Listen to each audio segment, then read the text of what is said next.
Xavier pousse la porte du bar et s'installe au comptoir. Il ne salue personne et ne s'interrompt pas. Vernon a vu des dizaines de clients agités de cette logorée, typique de quand on se sent obligé de meubler la conversation sans jamais s'arrêter, sous peine d'être confronté à des idées si angoissantes qu'elles pourraient vous dissoudre entièrement. L'ancien mauvais garçon, devenu grand bavard, ressemble à un enfant qui moulinerait du sabre dans l'espoir de dissuader les mauvaises idées de l'approcher. Il en a lourd sur le cœur et il parle comme on court. Vernon ne voit aucune objection à être un récepteur passif. Il n'a pas passé une soirée dans un bar depuis des mois. Il avait oublié le plaisir que c'est, lever le coude au comptoir. Quand on picole tout seul chez soi, c'est difficile de se dire qu'on a l'alcool festif, qu'on est un bon vivant. On est forcément confronté à l'aspect un peu glauque de ce qu'on recherche. Ils enquillent verre sur verre et Vernon est dans son élément. Il aime le bruit, les corps qui passent d'une table à l'autre, les éclats de rire, la musique flamenco qu'il n'aurait jamais écoutée chez lui, les odeurs d'alcool froid, de parfum et de produits vaisselle. Il y a au fond de la salle une petite brune qui le regarde, de loin, c'est comme une danse, une drague du bout des cils, en faisant autre chose, un intérêt flottant et persistant.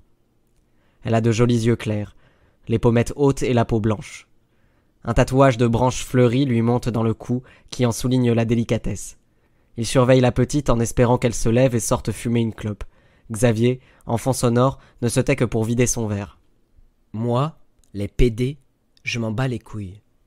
Tu vois les deux derrière le comptoir, le grand noir efféminé et la petite pédale rebeu. À Belleville, se promener comme ça, je respecte. Je peux pas te dire le contraire. Main dans la main, tous les deux, des fois tu les croises. C'est comme la Russe, la fémène qui est tout le temps à poil. Remarque les Russes, on n'est pas surpris. Quand elles sont pas putes, elles font du X. Moi, tant qu'elles montent leur sein, je ne vais pas protester. En pleine goutte d'or, à brailler que les voilés doivent se foutre à poil. Ok, meuf, t'as des couilles. Respect. Non, moi ce que j'aimerais fracasser, c'est les mecs qui jouent les mecs, alors qu'ils sont vraiment des fiottes. Ceux qui jouent le rôle du viril, par exemple, dans les couloirs de Canal+, ou à Cannes. Les bad boys de salon. T'écartes ton cul chez le producteur, arrête de jouer les durs. Si tu savais comment je paye, moi, parce que je refuse de faire le larbin. En France, c'est une erreur d'être scénariste. Les réalisateurs espèrent tous que leur petit truc passera à la télé et ils n'ont pas envie de partager les droits CACD. Cinéma d'auteur, mon cul. Cinéma de sensu, oui. Ils ne savent pas écrire une ligne. Ils n'ont pas ouvert un livre depuis le bac français. Mais l'argent du scénario, pas question qu'ils passent à côté. Il faut les voir toucher 100 000 boules pour faire un film et courir chercher l'intermittence. Et ne t'en fais pas que quand il faut retoucher 100 000 € parce que le machin passe à la télé, ils n'appellent personne pour redistribuer tout ça. Mais ils sont tous de gauche, bien entendu. Ça va leur passer, ça. Tout le monde se tourne dans le sens de la gamelle, c'est pas compliqué. Maintenant qu'ils comprennent que bientôt les subventions viendront de l'extrême droite, je te parie tout ce que tu veux, qu'ils vont changer de ton. Ça retourne sa veste avec souplesse tout ça.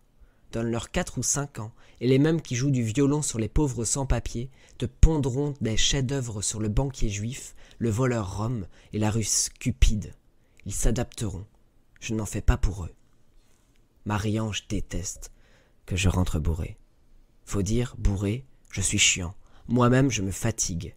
Passé un certain âge, la baston dans les bars, ça va. Marie-Ange, jamais je ne l'ai trompée. Jamais. Les choses ont la valeur qu'on leur donne. Je ne trahis pas la mère de ma fille, ni la femme que j'ai épousée. C'est une bonne mère. Elle est droite, régulière, responsable. Je peux crever demain, la petite est entre de bonnes mains. Marque mes mots, le plus important, c'est la mère. Il ne faut pas faire des enfants avec une meuf sous prétexte qu'elle te fait bander. Ton gamin, sa mère a de bonibard, ça n'avance pas à grand-chose. Elle est comment, ta Canadienne? Elle veut des mômes? Si c'est une meuf droite, vas-y, fonce. Je n'ai jamais rien connu d'aussi doux que la tête de ma petite qui s'endort contre mon épaule. On n'a plus 20 ans. Il faut construire.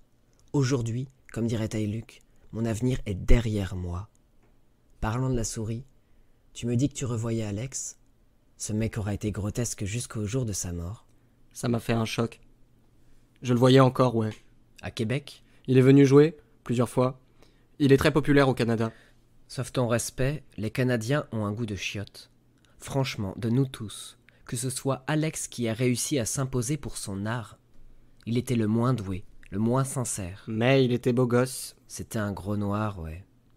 On dira ce qu'on voudra, la femelle blanche est toujours conquise à l'idée de se faire gangbanger par les lions indomptables du Cameroun.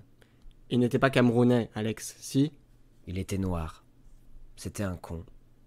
Quel con c'était. Justement, je me demandais si dans tes potes réalisateurs, tu ne connaîtrais pas quelqu'un qui voudrait faire un documentaire sur lui. J'ai 4 heures d'auto-interview filmée qu'il a laissé chez moi. Je ne sais pas quoi en faire. Je me demande si je ne pourrais pas en tirer quelque chose. Un documentaire sur ce taré de chanteur à bobo? Je ne crois pas avoir ça dans mon carnet d'adresses. Tu voudrais les vendre? Si ça intéresse quelqu'un. Qu'il crève en enfer, ce gros con. Sur ces mots, Xavier, plus bourré que son élocution ne l'annonçait, croque dans son verre à pleines dents. Il recrache les éclats blancs dans un mince filet de sang et regarde méchamment dans le vide. Ses yeux sont incapables de se fixer sur un point précis. C'est tout un cirque ensuite pour l'aider à retrouver sa carte bleue. Les 2 barmen sont blasés, il faut croire qu'ils l'ont déjà vu à l'œuvre et savent que ça n'ira pas plus loin.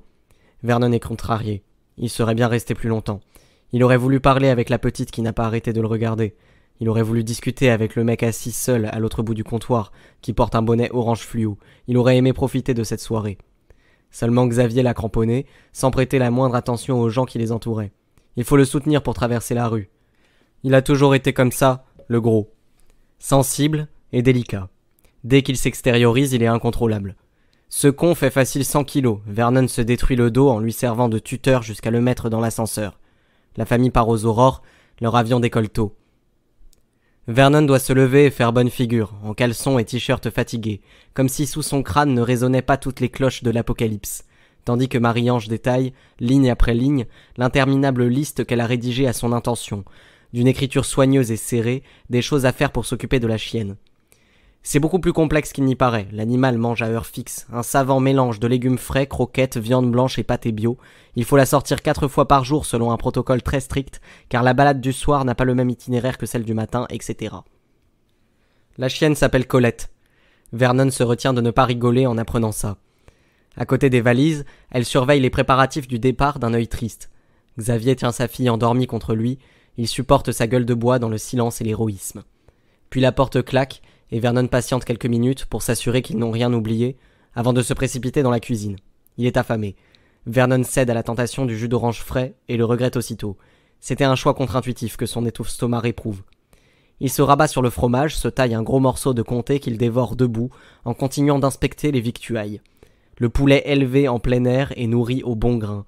Avant de partir, Marie-Ange l'a prévenu qu'il était à la limite, lui a conseillé de le préparer, mais de ne pas donner les os à Colette, surtout pas, mais la chair ou de la peau. Elle adore ça. Bien sûr, il va donner ce petit poulet à 19 € à la chienne. C'est écrit dessus. 19 €, les enculés. Et les yaourts Sveltes au chocolat qui ne font pas prendre un gramme. Et les petits qui rient. Il n'y a pas une sous-marque là-dedans, et le miel de châtaigne, et il voit le prix sur une bouteille en verre de jus de cranberry. 12,80 €. Vernon termine le comté. La chienne est assise à ses pieds, patiente et attentive. T'es pot de colle, toi. Elle incline la tête en l'écoutant. Il finit par comprendre qu'elle veut du fromage. Il lui donne toute la croûte, en espérant que ça ne la rende pas malade. Content d'avoir capté ce qu'elle attendait, il la caresse pour la première fois. Puis il retourne se coucher. La chienne grimpe sur le sofa et s'endort en ronflant en 2 secondes. Vernon a pour habitude d'exercer un contrôle assez solide sur ses pensées. L'âme est un navire imposant, qu'il faut manœuvrer avec prudence. Il y arrive assez bien, il n'est pas un gars à se laisser surprendre par un écueil à la dernière minute. Mais quelque chose est fragilisé. C'est le silence, ou le confort. Il doit faire un effort pour ne pas céder à la tentation masochiste de l'auto-apitoiement. Il se répète qu'il a de la chance dans sa débâcle. Il a de nombreux amis. Ce plan de dog-sitting était inespéré. L'appartement est grand, agréable, il va pouvoir regarder des films tout le week-end en se remplissant la panse.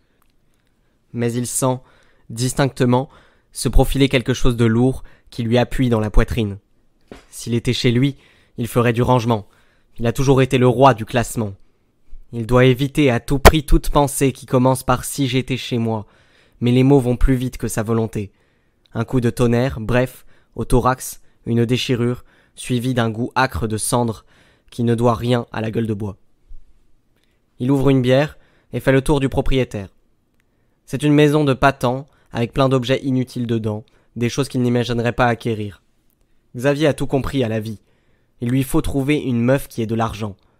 Avant, ils étaient jeunes, ils voulaient des guerrières, des bêtes de sexe, des meufs bâties comme des créatures de rêve, ils voulaient du rock'n'roll et des chiennasses qui ne pensent qu'à ça, ils voulaient des bombasses, des pécheresses averties et des amazones qu'on soumet aux pieux. On s'en fout de tout ça en vieillissant. L'important, il a mis du temps à s'en rendre compte, c'est une meuf livrée avec un appartement comme celui-ci, des week-ends prolongés au soleil et l'état du frigo qui va avec. Puis Vernon s'assoupit devant la télé. Paris, Texas en VF, comédie sur le foot, enquête criminelle, obèse mis au régime, couple de beaufs avec mec odieux et meuf maso. La chienne se love contre son ventre et ronfle. Vernon pensait qu'il allait devoir l'enfermer dans une chambre pour éviter qu'elle lui casse les couilles, mais en fait elle ne pense qu'à dormir. Il recommence à la caresser, en se promettant de la descendre, mais sans être convaincu qu'il le fera. En cherchant à comprendre où brancher son iPod sur l'ampli, il met en marche la radio. La voix d'Alex en remplit la pièce. Et si je dors entre tes bras, c'est qu'une autre que toi n'a pas voulu de moi. Il chantait volontiers des conneries sadiques, faisait son Gainsbourg pour midinette. Les enceintes déversent dans le salon ce son de basses, souples, aquatiques, notes slappées qui s'arrondissent en bulles, empruntées à la funk, mais salies par des riffs aux fuses. La voix d'Alex, sur ce premier disque, est méprisante, moqueuse, agressive, sexy, même pour les garçons. Alex ne savait pas encore qu'il s'adressait à des millions d'auditeurs. Il chantait dans sa cuisine pour faire délirer les copains. C'était un coup de génie ce premier disque. Un grincement qui faisait mouiller les filles et donnait envie aux garçons de lui ressembler. Un gentleman retors, désinvolte et blessé. Chanson qui n'avait l'air de rien, d'une méchanceté gratuite. Ça aussi, il le perdrait en route. Avec le temps, il deviendrait un vrai dur dans la vie et un grand tendre dans ses compositions. Comment peut-on être malheureux d'autant d'attention, de voyages, de bonnes surprises et d'opportunités? C'est incompréhensible pour l'entourage. Mais après tout, Alex n'était pas la première rockstar à démolir scrupuleusement le mobilier de son château. Le mec était vraiment largué à la fin. Il est resté incapable de composer le moindre morceau pendant plus de 2 ans. Vernon n'avait pas forcément envie de saisir l'ampleur de la débâcle. A-t-il été un bon ami? Évidemment non. Mais il lui paraissait tout à fait impossible, dans sa situation, de venir en aide à un chanteur possiblement millionnaire. Revient à sa mémoire les délires d'Alex sur la synchronisation des ondes cérébrales. Il lui avait fait un long laïus sur les hertz, gamma, alpha, bêta, une vaste cosmogonie de conneries à base de battements binauraux et de neurodynamique. Faute de pouvoir délivrer un nouveau disque, Alex s'était mis en tête de programmer les humains. Au début de la discussion, Vernon se disait pourquoi pas faire de la musique de hippie, ça le regarde, mais quand le chanteur était parti sur les pyramides d'Égypte, dont les blocs de granit auraient été bougés par le pouvoir du son, ça l'avait quand même bien alarmé. Mais il n'avait rien fait pour empêcher Alex de s'enfoncer. Disparu. Encore un.